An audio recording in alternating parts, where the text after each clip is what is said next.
What it do? This your boy OJ Da Juiceman, and right now you tune in to the OnlyKayla Podcast, man. Let's go. Aye. What's up, everybody? Welcome to another episode. I am your host, TheOnlyKayla, and today I got a legend with me. I am super excited. I got OJ Da Juiceman with me. Hey, what it do, Kayla? We in the building. Thank you so much for stopping by. Yes, Sirski. All right, so I start my interviews with a fun segment, a rapid fire segment. Okay, you ready? Let's do it. All right. So the first question that I ask everyone that it usually gets them is, who is the most famous contact in your phone? My mom. Next question is, what is your biggest fear? My biggest fear. I want to say like going to the beach and kind of out deep and then a shark appear. Oh, yeah, that's scary. Who is your Mount Rushmore of Atlanta rappers? Mount Rushmore of Atlanta rappers. It would be me, T.I., I had to say Outkast, Of course, yeah. and then I go I say Gucci. That's, I think, a really good Mount Rushmore of Atlanta rappers. I love that answer. Next question is, when was the last time you lied, and what did you lie about? I want to say I lied last night. Oh, my God, last night? When I told Pat-Man I ain't know nothing about his donuts, and I'm the one who ate them. The truth comes out. So he was looking for his donuts, and you were like, nah, I don't know what happened to them? I ain't see no donut. What kind they were? I lied. Knowing he ate them. I gave him beef jerky like, bro, you gotta have these. And the last question for this segment is, in your opinion, and you cannot choose yourself, Okay. who is the greatest rapper of all time? I'm really a Pimp C fan. So That's a good one. Something like Pimp C, maybe. So again, I want to say thank you so much for stopping by. I'm really excited to talk to you. You know, as I mentioned, you are a legend. Thank you. Does that ever, like, when you sit back and think about it, do you ever still think about that, like, I'm really legend out here? No, I don't look at it that way because I'm still like the ordinary OJ before the rap. Like real street dude and tried rap and it actually worked. I don't know, but when people be telling, I just be, telling them thank you. But I don't know. I don't think they say I am, but I don't think I'm like Pimp C type status, Jay-Z type status, like, you know what I'm saying? So. But you're definitely legendary in your own right, for sure. Thank you. That's hard. Thank you. That's for hard. Sure. Thank you. That's hard. Now, I know you're from East Atlanta. Talk to me a little bit about growing up in the A. Okay. Like I told you, I've been here now 5 years. I love 96. Atlanta. Yeah. You're about to be 6. I love Atlanta, but I know that obviously growing up and like just being here for a few years is so different. So tell me, what was your experience like growing up in Atlanta? Just the same actual normal kid playing in the creek, taking trash out for $1 to walk to the store to get some Huggy juices, and I think they were 25-cent chips back then. I think they 59 cents now. So they went up. But just the normal, play the video game, juice, walking around Sun Valley, trying to figure out which route I wanted to go. No, because, growing up, I never left Boulder Crest. Like, I stayed on, I probably didn't leave Boulder Crest till I made it rapping. Wow. So you've been in that area until you got famous. True. Now, usually when people start, I mean, you left Boulder Crest, obviously, once you started rapping and becoming famous and stuff. But it's funny that you said you've never left Atlanta in terms of, like, you've always lived here. I know sometimes for certain artists, right, when they get famous and they start to get well-known and start making music, a lot of times their biggest advice is to leave where you're from. Leave the city, leave the hometown. But I love that the fact that you said you've been here and you've never left. Do you think that was a good decision for you, that you stayed in Atlanta the whole time? I want to say, yeah, maybe. Because I don't know, I be scared to kind of like try different stuff, especially like me moving from Atlanta to a whole different state. Right. I know I'm too scared to try something like that. It's like starting over. Is that what made you want to stay in Atlanta, was the fear of starting over? Nah, I really never had no reason to leave Atlanta. Like, this what I know. Like, my whole life in Atlanta, I still be having a GPS to get downtown. No way. Yeah. Why? I don't know nothing. You don't know where you're going? Nah, not really. From Boulder Crest, we ain't leave. So you literally just stayed in Boulder Crest the whole time? Yep. So to this day, you still use the GPS? Yeah, to this day. I GPS to get here. What? Yeah, I don't know about the area. Down this way, you'll fuck around and go down the one way. Yeah. You gonna go down the wrong way.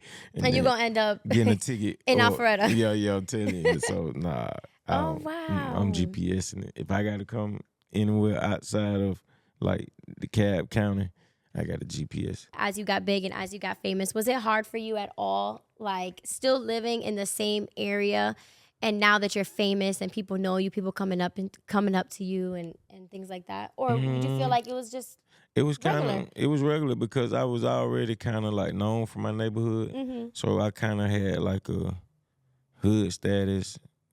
Then when the rap came, so it was like, bro, that's Sun Valley OJ, but you know he rap now, so he OJ Da Juiceman. But everybody always know me as OJ or Juice. I do know a little bit about your story, but obviously for people who may not know, is there any other rappers that you grew up with? Yeah, me and Gucci, we been. I probably had to been in second grade. He might was in third or fourth. I think Gucci 1 or 2 grades above me, but I've been knowing him since second grade. Since you were in second grade, you guys went to the same school? Mm-hmm. Skyhaven Elementary. Oh, wow. So what was that like growing up with Gucci Mane and then just like seeing his success? It was cool because we started off Nintendo cartridge game trading buddies. Mm-hmm. Then we went to picking up cans to trade the aluminum in for money. Then we went to knocking on doors to take your trash out for $1 or $2. Mm-hmm. And then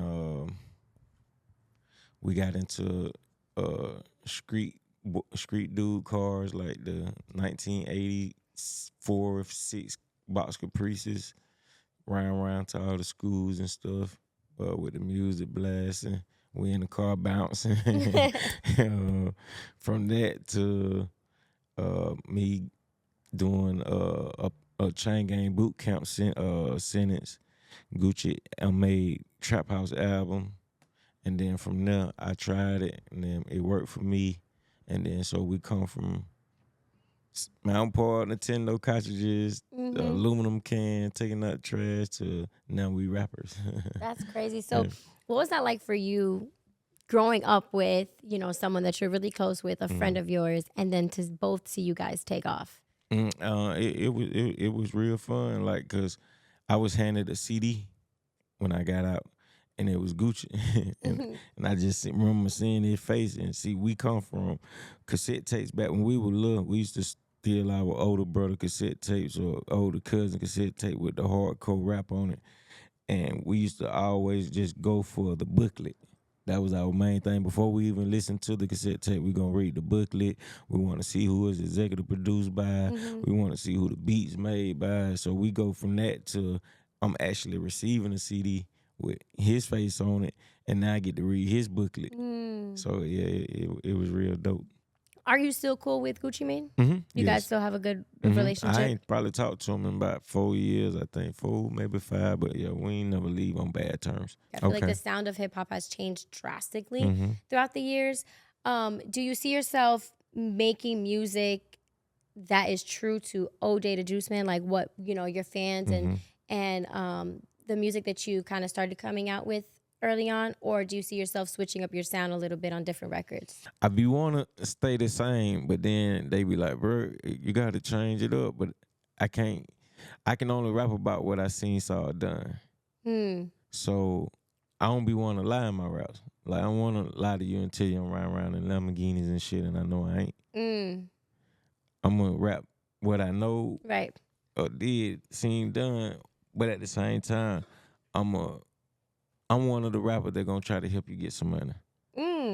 Like it's different ways you could do it. It's just all about how you do it, but you can get the money. It's money out here, and I'm one of the ones to show you or help guide you to see how could you get the money in your position of what you do. So can you speak a little bit about some of the things that you've gone through, within your life, any ups and downs that you faced? I got shot 8 times. I got diagnosed with diabetes. I done did 10-year paperwork, probation. I done did 5-year probation. I did 90 days juvenile time. Did a year in work release. So what was it like for you being a child and going in and out of the system? Fucked up. I'm trying to die for real. But yeah, it was. I mean, bad. It was good. I learned a lesson. Like, I mean, it was life learning lessons out that whole ordeal. I don't know, man. It's hard to take us. See, I'm from Boulder Creek. You subject to go to jail. Yeah, ain't no if and buts about it. Yeah, gonna go to jail. So you feel like it was almost destined, being that that's the era that you grew up in. You feel like that part was already written in your story. Somewhat, and then the rap took off for me and got me away from going to jail every other month or however I was going. I think I was staying out a little time, but nigga, I was getting jammed up for sure. So you would say rap saved your life? Somewhat. In a way, it saved your life in terms of keeping you out of jail. Yeah, for sure. And maybe taking you out away from other situations that you could have been in. Mm-hmm, exactly. You worded that motherfucker G right. Well, that's awesome, but you were able, that rap was your outlet and that it was able to take you away from certain situations. Correct. But that obviously still doesn't negate all that you went through at a young age. Why do you think was a result of you being in and out of the system? Like, would you say it was just like wrong place, wrong time? Would you say it was things that maybe were going on at home that led you to the street? What do you think was like the reason as to why you were kind of getting into trouble? Someone wrong place, wrong time. Someone was me money hungry. Someone was, hey, mama got bills due. We down on the verge of nothing. Yeah. Let me make some shake to help mama. And just growing up, damn near poor, like I wanted to make a change. And my family household come from peanut butter off a spoon, beanies and weenies, Spam, shit like that. So was your mother a single mom? Yep. I had my father. My father was in my life, but they were separated. So you know how they go. I'm learning that now. When you mad at your old lady, you feel me? You ain't really doing what you really supposed to do. Yeah. You know what I'm saying? And at the end of the day, too, like, your mom was a single mom, and you were trying to help her out as best as you can, you know. And sometimes, working all them unfortunately, hours, and we still don't be really having. Like, buddy them get new shit. I might have to go back from summer back to school with some of the shit I had right before summer. Or my sister, before I grew out of her shoe size, I used to wear her shoe. Your sisters? Oh my gosh. Yeah, I used to wear her shoe before I grew out her shoe size. Once I grew out her shoe size, I was dead from there. So being that you're the middle child, and obviously, you know, you're talking about a lot of the struggles that you guys had to face. What was that moment like then for your siblings and just for your family when they saw like you taking rap serious and then like, oh shoot, like you're actually good at this and you're making a career out of it? Yeah, they was happy as hell for me. I remember I forgot what record we were promoting before I got the deal. We were just trying to get radio, and I figured at that time the only way to get radio is spamming the phone line. So I had everybody I knew, family for sure, sister, mama, brother, friends, everybody spam the radio station and request a song. Like I remember that, and it kind of made me feel good because I seen the support. So you did speak a little bit about getting shot 8 times. Do you want to talk a little bit about that? It's on you. Okay, so walk me through that. How does that happen? A robbery and how long bad. ago? It was in 2008. A robbery gone bad. So it was shortly after you started making a name for yourself, right? Well, after I got diagnosed with diabetes 1 week, and then on the next following week, I got shot 8 times. Oh my gosh. And then I got shot on a Sunday. I got put out the hospital on Wednesday, no insurance. I did a show that Friday. Wait, you got shot on Sunday and had a show on Friday? Mm-hmm. Wow. And then that I want to say that next following week or week after that is when we go to the label to get the deal. The deal. Mm-hmm. So you said it was a robbery gone bad. Mm-hmm. So where were you? On Gresham Road in East Atlanta, Boulder Crest area. It was dark, nighttime. It was early. It you was, were like, what? You were getting into your car. You were going home. Yeah. Yeah. I was actually with somebody, and I don't know. They probably wanted to jack him for a car or whatever. But when they pulled up, they just started busting. Well, really, I was standing out the car, and when they started shooting, I'm trying to dodge bullets, but they started hitting me everywhere. And then I remember just jumping into the car, called my mama and them, had them to meet me down the street at the gas station so I can run and put something at the house and then go to the hospital. Do you think it was targeted? Or you think it was just like targeted in terms of like they knew it was you and they just wanted to shoot at you? Yeah. I mean, or not shoot at us, but like, yeah, they knew it was me. But I wasn't OJ the rapper dude. Yeah. Oh, at that time you weren't. No, you were just okay. I was still OJ, but not like. But so you were known within your neighborhood, but you weren't a rapper like where people would be like, "Oh, I know him as the rapper." Yeah. I know him from the area type. I know who that is. Got it. And what was that? I mean, experience like? I mean, I couldn't imagine, but like getting shot one time. Yeah. But it's like getting shot 8 times. Yeah. What was that experience like for you? What were you thinking in that moment? At that moment, I got doggone. You thought you weren't gonna make it. I was Jim Carrey when he played The Mask, and he was out there dodging the bullets, trying to dodge the bullet when they were shooting at the eye. I thought I was until I started feeling them hit my leg, like, oh my shit. God. And then my right leg, it pinched a nerve or something in my right leg, so I couldn't put my foot down. Like I couldn't feel nothing in my right. You went numb. Yeah, so I had to hop on the left. I hopped back in the car. They took me to the pilot. My mama and them, by the time we pull in the pilot, my mom and them pulling in the pilot.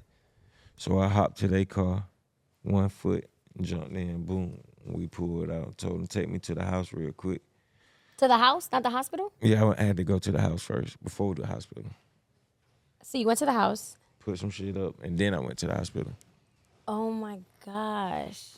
Okay, so then you get to the hospital, and then you said they released you by Wednesday? Yeah, I got shot on a Sunday. By Wednesday, they were saying by me not having no insurance and it wasn't no need for surgery. All the bullets went in, went out. They went in, went out, went in. I had one bullet stuck in my back of my thigh. It fell out of the show. It fell out of the show a few years back. Oh my I'm God. doing a show. I feel something fall down in my pant leg. Like, damn, that's the damn bullet that was enlarged. But they said it wasn't.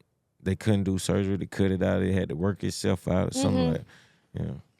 That's so crazy because, you got shot in your legs, so you could have been paralyzed. True. From the waist down. Yeah, true. The bullets went through my leg, through my balls, through my other leg, and I had children after I got shot in the ball. Wow. God had a plan for you. Yeah, nah, for real. Because not only you alive, but you got kids, you're not paralyzed. True. Like, True. Oh my goodness. So after that, what did that moment teach you? Like, I got to move differently.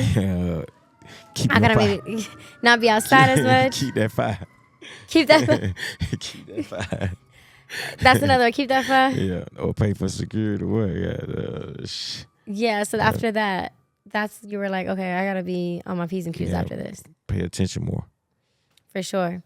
And then you said you got diagnosed with diabetes, right? Not recently, but like right before, you got shot. What was that like? Because that's a whole life change. And diabetes is nothing to joke about. My family has, on my dad's side, they have a long history of diabetes also. On both of my mom and my dad. Yeah, and it's really scary. Yeah. Like I lost my uncle recently in January. He suffered from diabetes, but it just got so bad. And he ended up having a stroke and passed away. Damn. And then I have another cousin, an older cousin, my dad's cousin. He also just passed away from diabetes as well. So it's very scary. Nah, it is. So what was that like for you? Because, especially back then, you were younger. Don't know. You got to change your whole lifestyle and you don't know. Yeah, you don't know it, yeah. And see, when I got diagnosed, I started off as type 2. Oh, okay. And then I was on like the metformin pill. I was doing good, but I was still cheating with the candy. The candy, right? Mm-hmm. That's my big I still cheating with the can. I was drinking lean still, and went from type 2 to type 1. That's why I gotta stick with it. I went from taking the pill to help my blood sugar to sticking with the actual insulin and needle now. So, and you still have to do that to this day, right? I'm type 1 now, so I stick 3 times a day.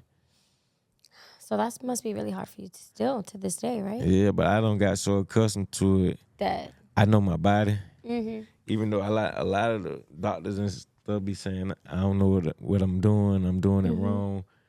I've been dealing with it. I've been with it since '08. Yeah. I ain't died yet. Well, no, let's not say yet. Don't say yet. You've had a way to maintain it, to manage it. Yeah. And everybody's different. There's people who are good at managing it and they get a good handle on it, and then there's other people who just they can't get it together. Exactly.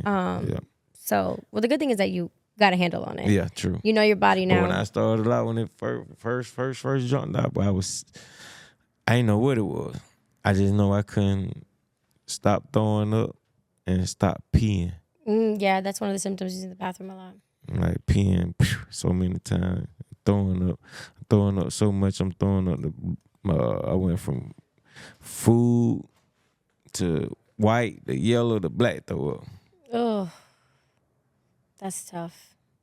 And you said it's on both your sides, right? Yeah. Are you the only one out of your siblings that has it? Yeah, that's why I said that shit skipped everybody else and hit my dumb ass. You know they say sometimes it skips a generation. Yeah, it hit my dumb ass. Oh my God.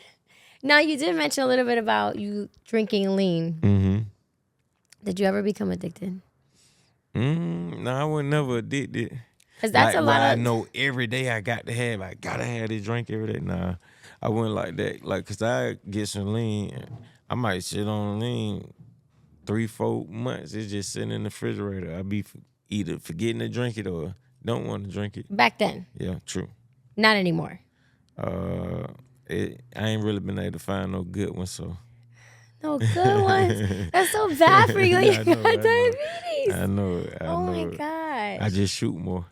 But I don't pour heavy neither when I do pour when I was having diabetes. I don't pour like, the actual normal human who drank the lean, non-diabetic. He gonna probably put like 4 to 5 ounces in a 2 liter. By me knowing I'm having diabetes, and I want to taste it. Yeah, I'm if they doing a 4, I'm gonna do 2. You don't ever get afraid of getting addicted to it? Only because you see so many rappers today that like are on it heavy. And some have died from it and some manage it well. But do you ever get afraid of like getting addicted to it? Nah. What would you say is the best year in hip hop? 2010, 2011. 2010, that was a good year. But that's 96. And he's talking about you. Yeah. And he's talking about you. Talking about the old. That's 1996. That's 1996. At least he said 2010, 2011. Come on, dude. You saw 96. You showing your age right now. Who of the newer artists do you really like, if any? PZT, who had that Million Up record. Yeah. Got on to him. I just got on to the Skilla Baby. Oh, I like Skilla Baby, yeah. Skilla. Skilla Baby. Yeah, Skilla. He's from Detroit. Yeah. I think. It's a Florida rapper named Jumbo World. I just got I saw him in your playlist. I just got onto the Big X, the plug. The dude got the song with the Mexican OT. Oh, yes. Yes. It's somebody else. The Boss Man D-Lo dude. Oh, yes. Yeah. I like Boss Man D-Lo also. Yeah, shout to go hard. Anybody in Atlanta that you're listening to right now? Lil Baby? Not too much, Lil Baby. You like that one Gunna song? I like the Fuck You Mean for sure. Yeah. That beat is crazy. I think Turbo made that beat. You mentioned you have kids. How many kids do you have? I got 2 little girls, 12 and 10. And how is it like being a dad to them? Raising 2 little girls, your girl daddy? Yeah, nah, for real. It's fun. And at the same time, it's interesting because I ain't no girl, but I got to raise them. I got to make sure they don't get tricked, played, hurt. Even though I can't be their boyfriend in their life the whole time, they gonna get boyfriends and shit. Yeah, but at least I can try to give them some kind of experience of me dealing with females, but not try to give them too much because they my daughters at the same time, you know. Like my daughter the other day, she requested $555. $555 my for 10-year-old. That's what I said. She said, I was just seeing if you would do it. So I sent her $55. I took a 5 off. Yeah. And I'm sending you 55 because ain't no way in the hell a 10-year-old need $555. Right. You ain't trying to do nothing but order something off Shein or Temu. Temu, yeah. Or probably Amazon Prime, some toys. Yeah, some shit like that. Yeah, for sure. Like I said, I'm a big Drake fan. I have a segment called 6 p.m. in Atlanta because he has a song called 6 p.m. in New York. So I'm going to ask you some questions based on a Drake song or Drake album title, okay? All right, so the first question is views. What's your favorite scenery? I had rented an Airbnb for a family vacation in Florida. Was it Destin? Oh, Destin is beautiful. I think it was Destin. Next question is take care. When was the last time you felt taken care of?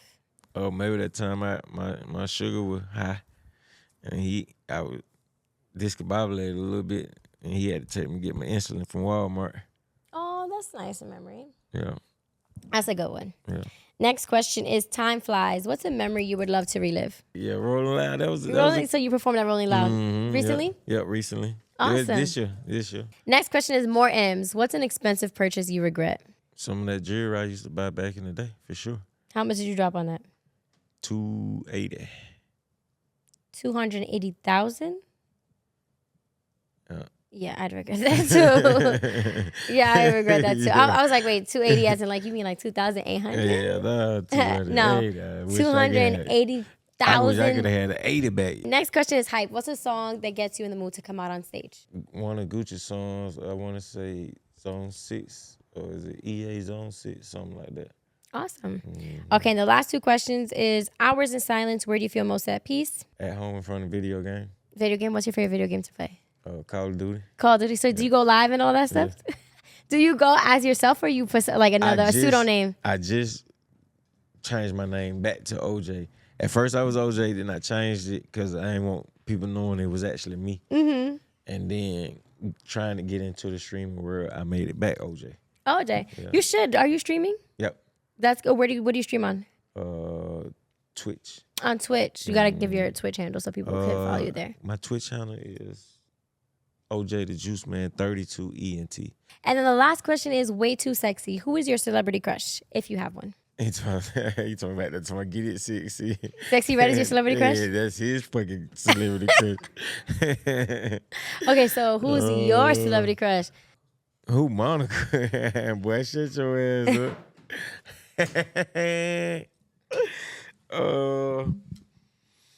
I don't know. I can't say I really got one. Okay, so if you don't have one now, who would you say was your celebrity crush back then? Oh, what my white girl name is? Madonna. When I was little, I liked Madonna? I liked the Madonna when I was little. For real? Bullshit, you not. I had to be. They dying over there. They like this nigga don't pick this old ass lady. That's what I was saying. I'm like, of all people, Madonna. Well, I had to be 10 years old when I first seen a Madonna. We should have left it at Monica. Like, God damn, Monica. But I ain't gonna cap you down, bro. Madonna was the shit when I was 10. I mean, listen, in all due respect, Madonna is a legend, and also she might be the old head looking now. In 2024? 2024, yeah. Yeah. So he left. Young. Your brother left. Yeah. That's how Him. Cause he swear I'm the old school dude. Yeah, I am then. Okay, yeah. Well, thank you so much, OJ Da Juiceman, for stopping by. I really enjoyed having speaking with you. Yes. As I said, you're a legend. Tell everybody what you got going on. Any new music you got. Project you're working on, and where they could find you not only on social media but also on your streaming platform. Okay. I got my single out right now, Too Solid. If you ain't checked in, check it in. It's on all the DSPs. My Instagram and my Twitter is OJ Da Juiceman 32. My Twitch is OJ Da Juiceman 32 ENT. My Facebook, I had to name it Otis Williams because somebody had OJ Da Juiceman. And I think that's really about it.